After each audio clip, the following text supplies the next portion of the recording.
Okay, everybody, we're going to go ahead with day 2 on 14.3, which all has to do with variability, so how varied your data is. So today we're going to talk about one of the most widely used and important measures of variability. It's called standard deviation. So kind of thinking about what the word means, to deviate means to go off the path or off course if you Google what deviate means. So there's some variation or some straying from the path at hand. And what that means from our perspective for math here in terms of statistics is we're looking at how it varies or differs from the average. How far from the mean are our numbers in our data set really? So what standard deviation measures, and so if it's a measure, that means it's a numeric value that's representing something.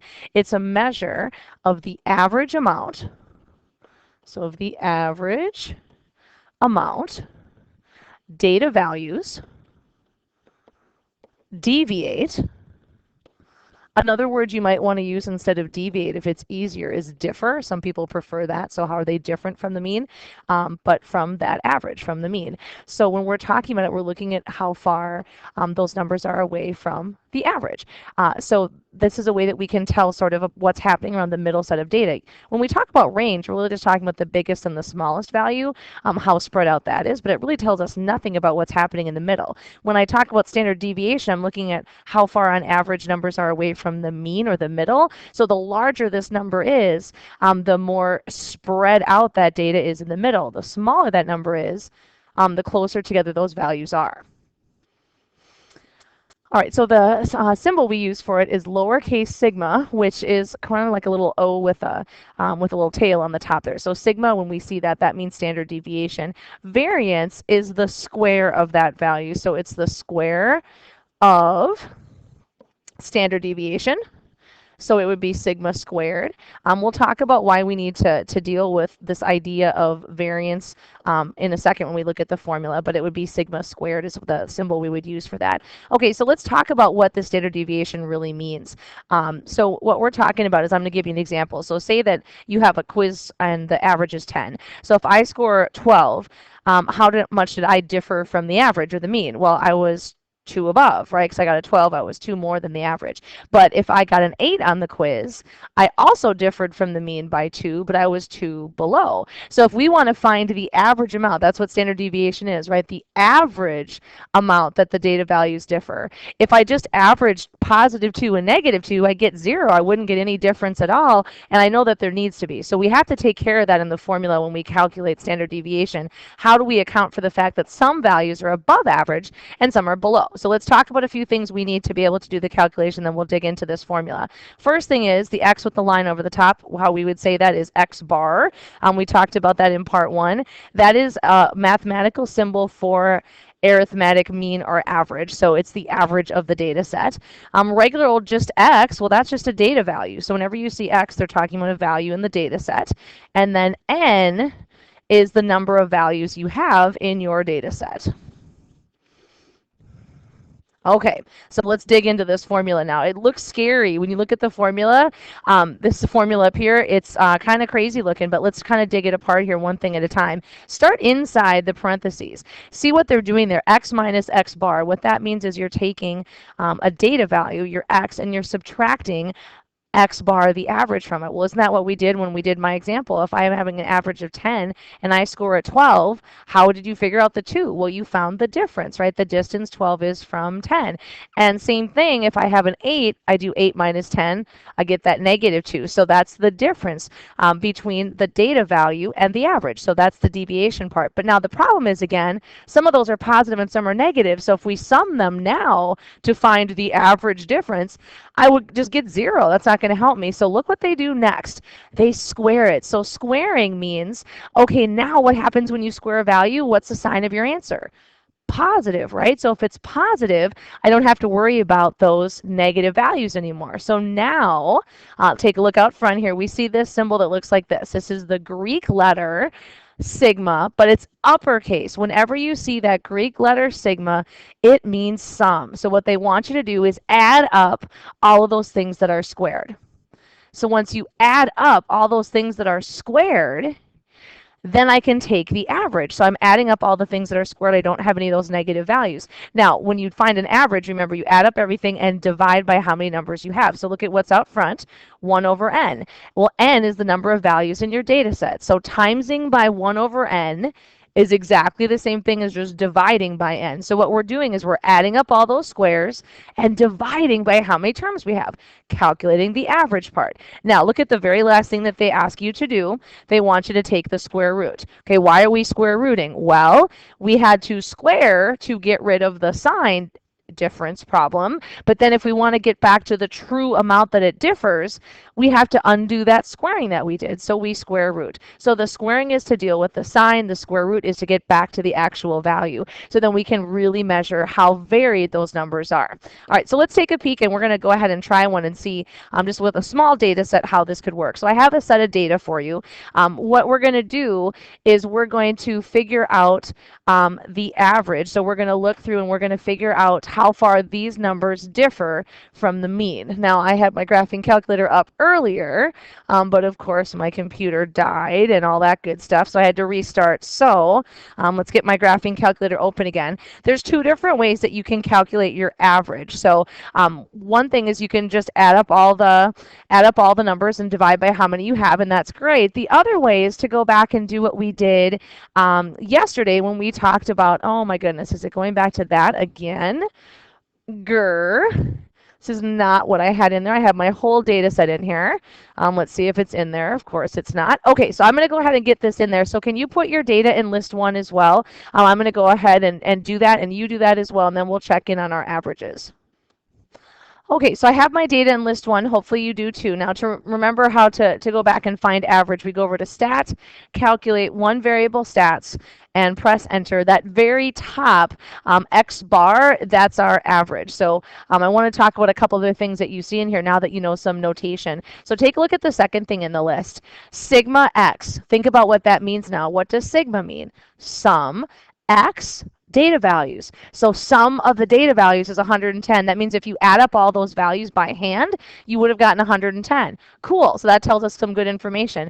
Also, we know how many values total there are in the data set, 10. So without them even telling me this, I could have figured out, okay, that's 110 divided by 10. The average is 11. So I need to figure out the mean. If you're going to do standard deviation, that's step number 1, because we're trying to figure out how far they deviate or differ from the mean. Okay, so let's take a look at these data values. Notice I organized things in a nice table for you. I really recommend that you do that so you can keep track of your data values. So we need to figure out for each of these, how far do they differ from 11? So think of these like quiz scores. If the average score in the quiz was 11 and you scored a 20, how much above average are you? Well, you were 9 points above average. If you scored a 15, you would be 4 points above average. But if you got a 9, you were 2 below, and so on. Go ahead and continue filling out the table here. We're trying to figure out how far either above or below average we would be for each of these different values. And I think we've got that. Okay, so now here's the issue with standard deviation. If I summed this right now, the positives and negatives would cancel each other out. I wouldn't get a true read on how much these are actually differing. So we square them to take care of those sign issues. So I'm going to go ahead and square all these. Okay, now the next step, if you remember back to the formula, is that sigma out front. We need to sum this. So we're summing the squares. So we're going to add up all of those numbers. So go ahead, pause the video, add up the blue numbers there, see what you get. Okay, so I'm coming up with, if you want to check with mine, I think it's 392. So that's the sum of the squares. All right, so now we're going to find the variance, that's sigma squared. I have it written out right here for you. Add the squares of the differences, check, and divide by the number of values. So sigma squared, or variance, is the sum of all the squares, 392, divided by how many values in my data set, which was 10, which means I'm going to be at 39.2 for the variance. Okay, so then standard deviation, just sigma, is the square root of that value of the variance, so 39.2, which puts you at about 6 points. If you take the square root, try it.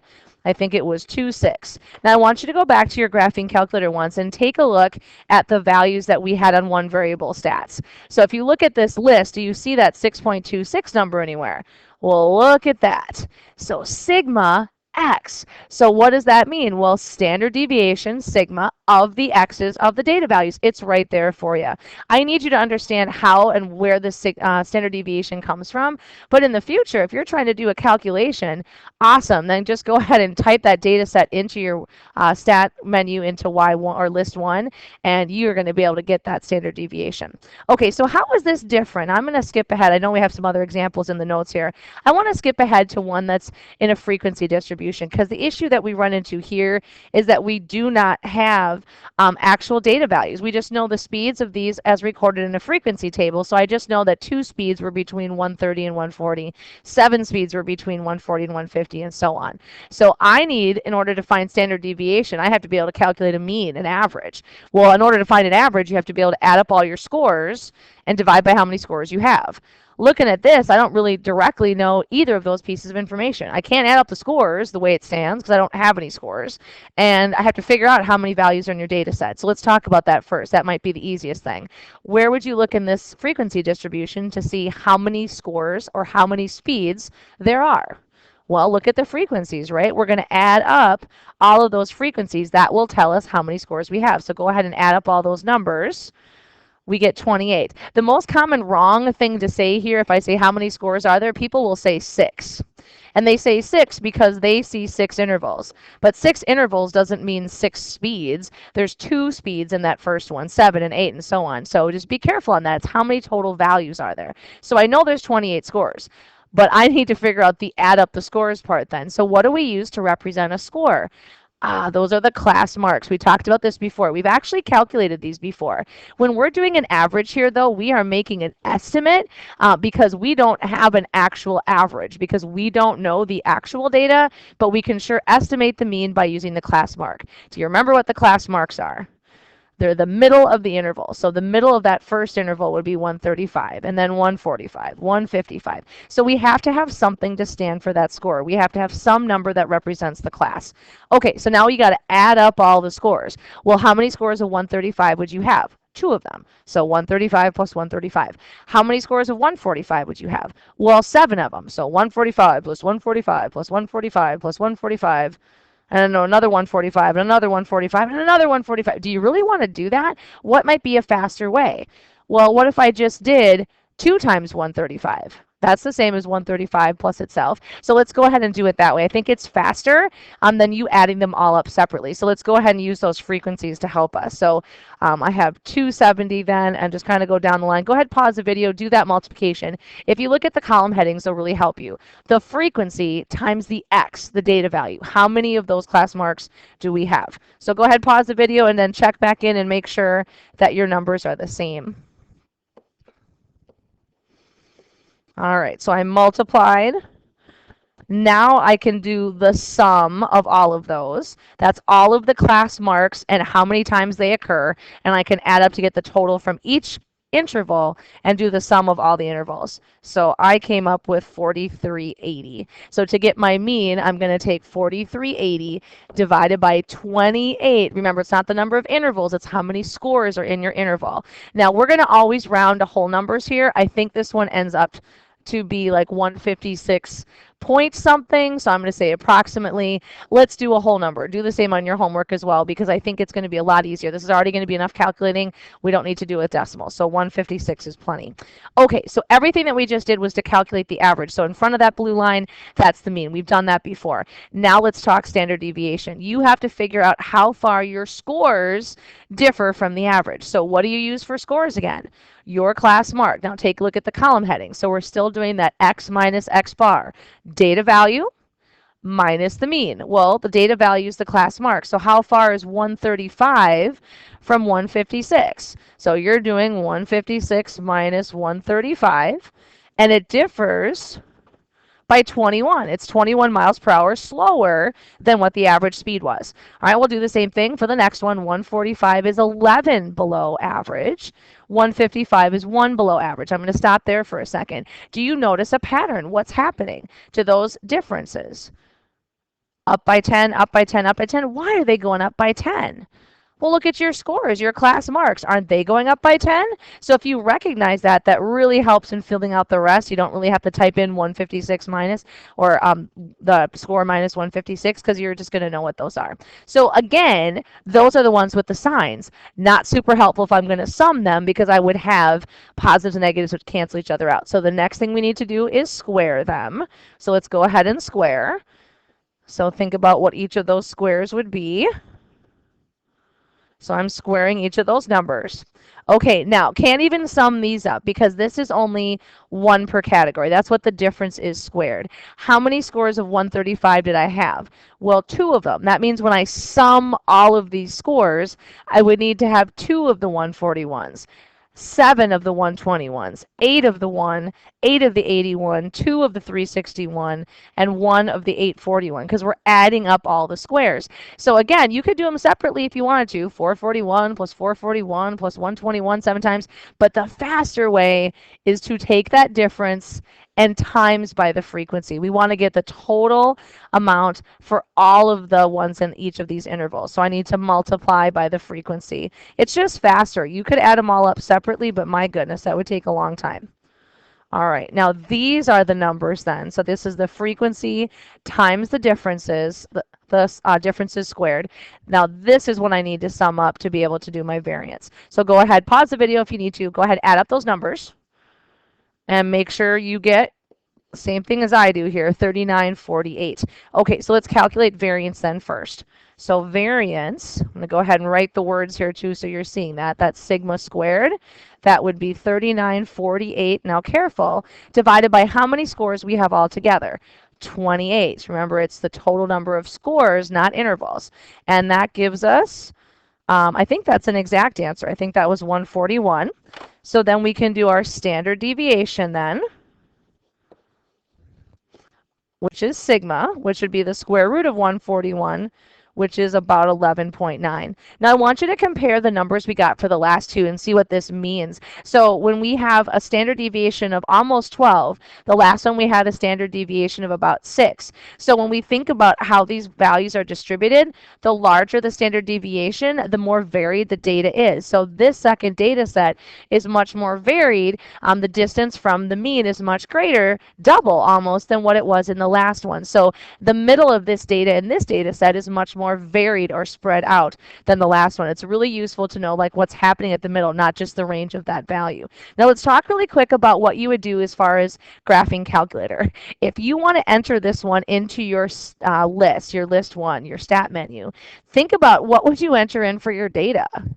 Well, you don't have the actual data, so what do we use instead? We use the class marks, right? So you'd have to put in 135 twice. You'd have to put in 145 7 times, 155 8 times, 165 8 times, 175 twice, and 185 once. That takes a long time. Honestly, with the bigger the frequency distribution, it's probably faster just to do a table like this, to do like an Excel spreadsheet and calculate it that way, than you typing it into your graphing calculator and trying to do all of those, especially when you get to data sets or in the hundreds or whatever it might be. So it's much easier to use the frequencies and calculate this way. So standard deviation, really commonly used. It's a measure of, on average, how far do numbers differ from the mean.